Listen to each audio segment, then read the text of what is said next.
গুজিয়া, গোলাপ জামুন, নিমকি, জিলিপির সাথে সাথে একটা জিনিস না হলে আমাদের হোলি ইনকমপ্লিট, সেটা হচ্ছে ঠান্ডাই।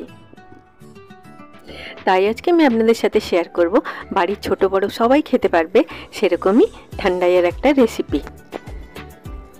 হ্যালো ফ্রেন্ডস, আমি সুমির রান্নাঘরে আপনাদের সবাইকে স্বাগত জানাচ্ছি। আজকে আমি বানাবো খুব সহজ পদ্ধতিতে ঠান্ডাই। ঠান্ডাইটা বানানোর জন্য এখানে আমাদের এই উপকরণগুলো দরকার পড়বে। প্রথমেই আমি একটা বোলের মধ্যে নিয়ে নিচ্ছি 1/4 কাপ আমন্ড আর 1/4 কাপ কাজু। নিয়ে নিলাম 2 টেবিলস্পুন মগজ বা ওয়াটারমেলন সিডস। দিয়ে দিলাম 2 টেবিলস্পুন পোস্তদানা আর 1 টেবিলস্পুন মৌরি। মৌরিটা দেওয়ার সময় আমি ক্যামেরাটা অন করতে ভুলে গেছিলাম, আপনারা মৌরিটা কিন্তু নিশ্চয়ই দেবেন। দিয়ে দিলাম 6টা ছোট এলাচ আর 10টা গোটা গোলমরিচ। এই সব উপকরণগুলো ডুবে থাকে ততটা পরিমাণ এর মধ্যে জল দিয়ে এগুলোকে আমি 1 ঘন্টার জন্য ভিজিয়ে রেখে দিচ্ছি। আমার এই ভিডিওটি যদি আপনাদের ভালো লাগে আপনারা নিশ্চয়ই লাইক করবেন। আপনাদের লাইক আমাকে মোটিভেট করে আরও বেশি কাজ করার জন্য। 1 ঘন্টা পরে দেখুন এগুলো খুব সুন্দরভাবে ভিজে গেছে। এবারে আমি একটা স্ট্রেনারের সাহায্যে জলটাকে ছেঁকে নিয়ে এগুলোকে একটা গ্রাইন্ডিং জারের মধ্যে নিয়ে নিলাম। দিয়ে দিলাম 2 টেবিলস্পুনের মতো জল। দিয়ে দিলাম 1/4 কাপ শুকনো গোলাপের পাপড়ি। আপনারা বাড়িতে এই দেশি গোলাপের পাপড়ি ভালো করে ধুয়ে রোদে খুব ভালোভাবে শুকিয়ে একটা এয়ারটাইট কন্টেনারে ভরে ফ্রিজে স্টোর করে রাখতে পারেন। দিয়ে দিলাম 1/2 টিস্পুন স্যাফরন।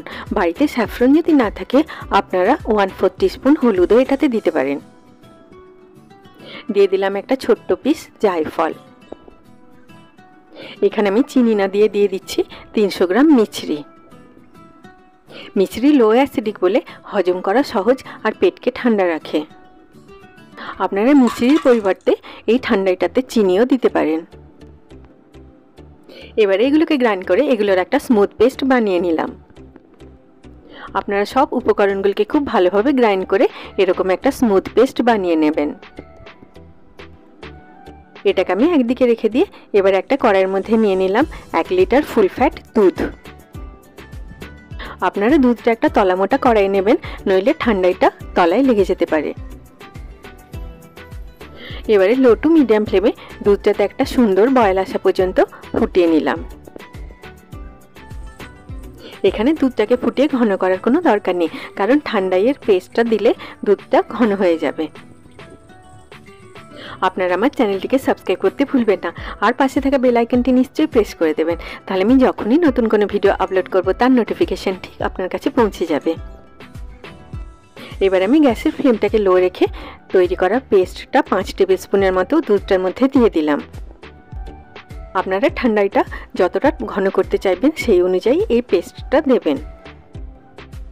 যেহেতু এটাতে বাদাম মগজ এগুলো আছে তাই এটা ঠান্ডা হয়ে যাবার পরে আর একটু ঘন হয়ে যাবে।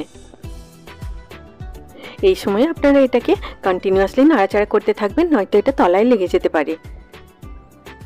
এই ঠান্ডাইটা ছোট বড় সবার হেলথের জন্য খুব ভালো। এটাতে দুধ বাদাম আছে, এগুলো আমাদের ইমিউন সিস্টেমকে স্ট্রং করে, আর গোলাপের পাপড়ি স্যাফরন আমাদের ডিপ্রেশন আর স্ট্রেস দূর করে, আর মিছরি পেটকে ঠান্ডা রাখে। তাই আপনারা এবছরের হোলিতে নিশ্চয়ই বাড়িতে এইভাবে ঠান্ডাই বানিয়ে নিন।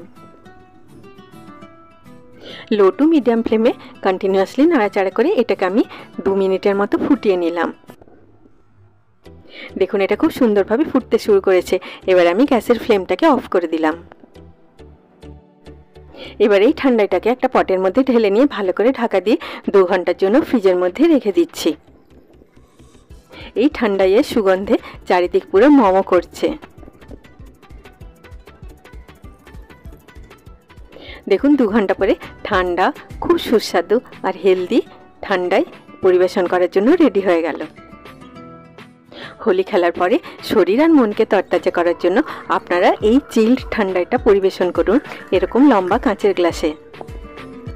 ওপর থেকে ছড়িয়ে দিন ছোট ছোট করে কাটা কাজু আমন্ড স্যাফরন আর শুকনো গোলাপের পাপড়ি।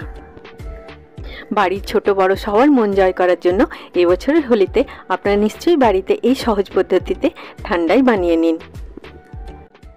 আমার ছোট বড় সব বন্ধুদের জানাই হোলির অনেক অনেক শুভেচ্ছা। সবাই খুব ভালো থাকবেন। আবার আপনাদের সাথে আমার দেখা হবে আমার নেক্সট ভিডিওতে। Take care.